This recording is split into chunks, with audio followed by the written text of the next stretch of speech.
goal, a dream, or an aspiration in your life that you just kind of feel stuck and can't seem to get to that next level? Well, what if I told you that the only thing standing between you and your full potential was you? That's what we're going to be talking about today on Boldly Different Conversations with Brie. Join me. Welcome to Season 3 of Boldly Different Conversations with Brie. And this season, we're not just recovering from burnout or people-pleasing, but we're rediscovering our lives and we're giving ourselves permission to change everything. Okay, so we all have dreams and aspirations and goals for ourselves, but sometimes we get ourselves stuck, right?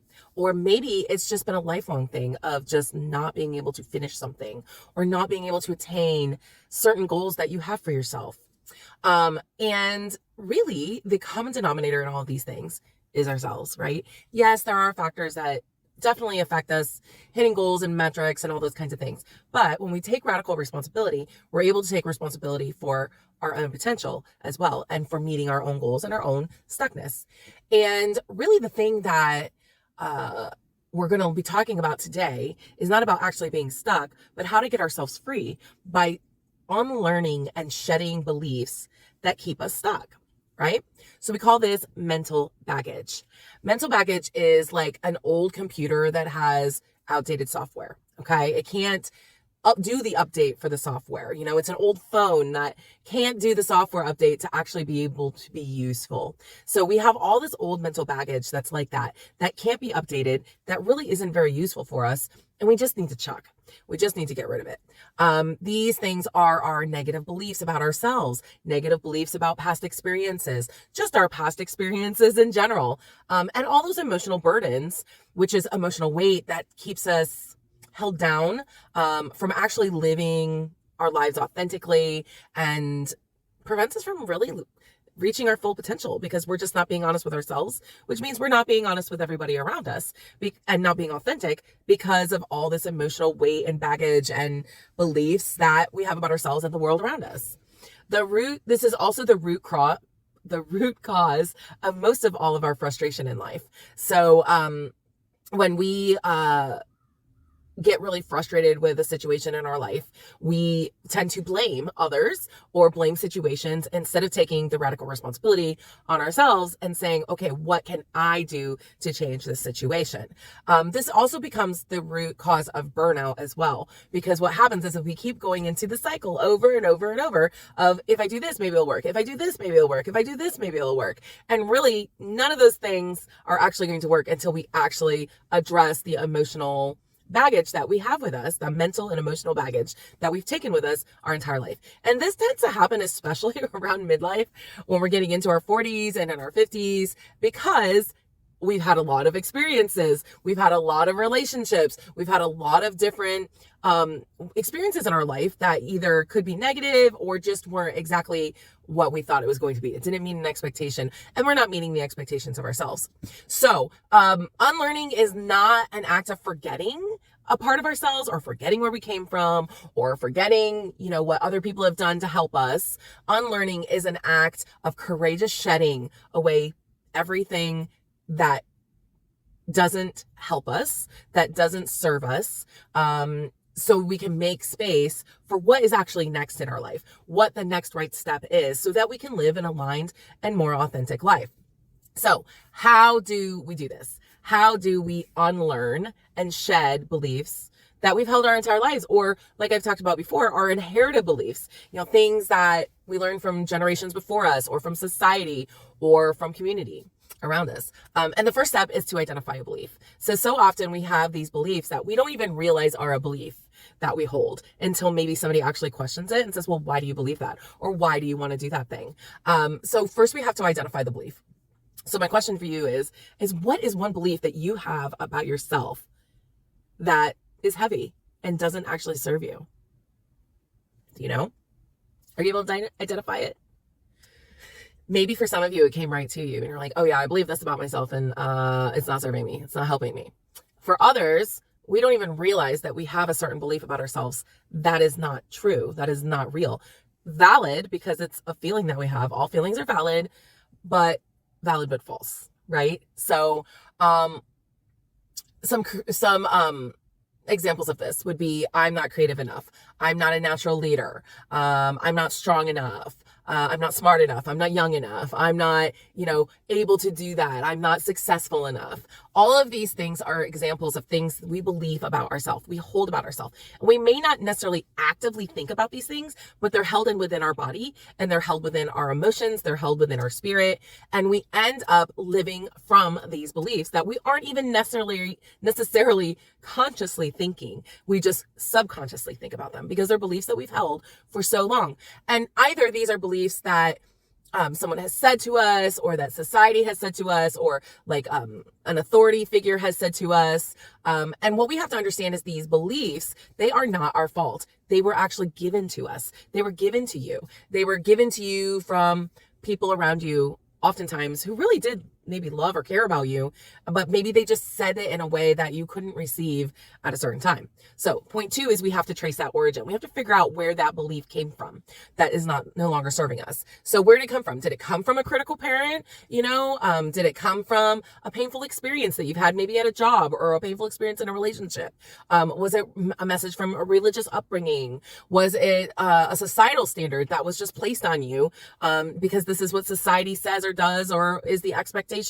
As a woman, I have a lot of those. And so a lot of things for me that I have been really trying to realize are beliefs that I hold about myself aren't even things that people necessarily even said to me, as much as the way I interpreted them from the way that society moves and acts and treats women in general. It's just what you see out there. And so what we can do then is, when we're able to trace to the moment, or we're able to trace the origin of where we started believing that thing that isn't true, we've got to look at that moment with compassion and understanding rather than blame. Okay, so if you remember a time when there was a critical parent who said something to you that has stuck with you, that you now believe about yourself, that you're not smart enough, or you're not successful enough, or something that they said that made you believe that, don't hold that moment in blame against that parent, but rather decide to hold that moment with compassion and understanding that people are imperfect, right? And we can give grace for that. Yes, in extreme cases of abuse and things like that, it's much more complicated. But for most of us, what we're talking about is just humans humaning, and us receiving things in a way that just were not how they were meant to be received. And we received it that way just because of the way of the situation in our life. And there's nothing to blame. There's no one to blame. It's nobody's fault necessarily. It's just the way that we received it. So if we can look back at that moment and hold it with compassion, and we can hold it in understanding and forgiveness, that it wasn't something that was oftentimes done to us, but it's just the way that we received it, we can find a lot of freedom. Because then the next step would be, something I do with my clients all the time, is an exercise where we forgive ourselves for the misunderstanding and illusion. Because oftentimes these things that happen are actually illusions in our life. Like I said, it's the way that we received it, and it wasn't actually the way that it happened. Your experience is your experience. Nobody's going to tell you any differently. But what if we looked at it from a different angle, and we were able to say, okay, this was my experience, which is completely valid. But what if I was able to forgive myself for buying into the misunderstanding about the situation, about not even the situation, about what I believed about myself within the situation? So an exercise we always do is, I forgive myself for buying into the misunderstanding that, insert that. And this is a very powerful exercise, especially when you're going through coaching, when you're doing it with another person. There are lots of things that we do that lead up to this that make it very, very powerful. And if that is something that you think that you would really benefit from, I would love to do some coaching with you. I do one-on-one coaching. I also do group coaching, and I do workshops. But this would be a part of my one-on-one program that I have launched over this last year. And I would love for you to be a part of it. If that's something that would really interest you, go to my website at briannageorge.com. I would love to do a complimentary clarity call to see if we would be a good fit to fit together, and if my program would be able to benefit you. Okay, then step three of this process of finding these unbeliefs, or the beliefs that aren't true about ourselves, and unlearning the same beliefs, is to replace the old belief with a new belief. So you actually have the power to rewrite the moment or the story that we have told ourselves that keep us in that place where we're stuck. So where we're not meeting our potential. So you actually have the power to rewrite it. And how we do this is we take that old belief, I'm not a good leader, and we, for example, replace it with, I lead from a place of authenticity and empathy. Because what we've defined as this is a good leader, maybe that's not something that we actually do in our leadership. That doesn't make us a bad leader just because we don't have this one characteristic of a leader. Because some of the best leaders I've ever met are leaders that are the unassuming leader, because they're very clear and they're very concise, and because they're very authentic and they're full of empathy. And that's just the way that they lead. They lead differently than what society says is a good leader. Another example would be is changing the old belief for the new belief would be, I can't handle this situation right now. Like we get into these situations where we feel overwhelmed or we feel like it's just too much for us. And maybe it is, but we've kind of told ourselves before we've even experienced it that maybe we're not enough or that we can't handle something. That's the old belief. So let's replace the old belief with the new belief. The new belief then is that I'm resilient. I am capable of navigating challenges with grace. And so these are beliefs that we are going to actually physically speak to ourselves, over ourselves. And we're just always going to continue to remind ourselves that this is who we are, not this thing that we've convinced ourselves that we are because of our upbringing or because of situations that we had. We are actually going to change the old belief with the new belief. So in the process with my clients that I do, when we say, I forgive myself for buying into the misunderstanding or the illusion that, insert that, the truth is, and then we speak the new truth. So we're removing the old belief and we insert it with the new belief, the true belief about who we truly are. And sometimes we don't know what that true thing is of what we truly are. And that's the work that we do together when I'm coaching. But for some of us, there are some things that we've been questioning. We've been sitting here and questioning. We're like, well, why do I believe that thing? Is that really true about myself? If that's you, this exercise is excellent. Something you can do at home where you can identify that old belief and you can replace it with, well, this is what I actually believe. This is what I actually believe about myself. This is what I used to believe. This is what I was told, or this is what I received. And now this is what I actually know about myself because of the evidence in my life. Because I am a good leader. I am leading people. Maybe it's not from a stage or I'm not a CEO of a company, but I lead my family. I'm leading my family well. And I lead them authentically and with empathy and with compassion and with love. Like I'm leading. So we just need to take that old belief and replace it with the new one. And most of the time, the more accurate one. So, let's see. We have to remember that this is really an ongoing process. This is not a one-time thing. This is not a one-time fix. This is not something that we do one time and then we don't think about again. This is why in my coaching practice, we do this often. This is a tool that we will use quite often as we go throughout my 3-month program. And this is something where we have to understand that we are unlearning things from our entire lifetime. So it's going to take a little bit of time for us to actually believe the new belief. It takes our brain 7 times for us to actually be able to recognize, oh, I might need that thing, or I need to do that thing, or I want to change that thing. So in marketing, people will say things like 7 different times for you so that you'll actually believe them. And this is true about all things, not just in marketing. When we're doing this exercise at least 7 times before we even crack the surface of possibly believing that this new belief. So repetition, consistency is really required for any kind of healing or change or growth in our lives. For me specifically, my big thing was about learning my own enoughness, my worthiness, and learning to trust myself, which is the whole basis of my program. Because I really had to unlearn that I was not too much, which really was me believing I was not enough. And that I believed that I was unworthy and had to learn my own worthiness, my inherent worthiness, and learn to trust myself, that I could be trusted.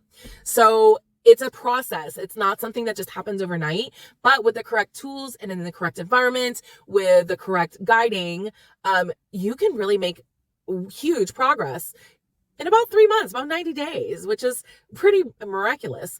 Psychologically, we're able to make changes within about 90 days. So that's why I run my program for about 90 days. You get 3 months with me. And then if you decide that you would like to continue, we can talk about that. But I don't keep clients for more than a year, because I really believe that if we're not making a change, if we're not seeing changes, if we're not seeing things work after 3, 6, or 9 months, then what are we even doing? So Again, if that interests you, go to my website, briannalgeorge.com. I'd love to do a complimentary clarity call with you to see if this is would be a good fit for you. So your bold challenge question for today. What is one heavy belief that you're ready to lay down about yourself? And who would you be without that thing, without that heavy belief? Who would you be? One thing. We all have one thing that is coming to our minds when I ask that question. What is something that's really heavy about you that you'd like to lay down, or that you know you need to lay down, but it feels really scary? Because who would we be without that thing? Who would we actually be? All right, that's your bold question for today. I hope you have an amazing week. Have a great day. Thank you for watching this episode of Boldly Driven Conversations with Bree. Remember, your life is waiting for you. The time to start living it is now. Then subscribe now, and let's start your next chapter together.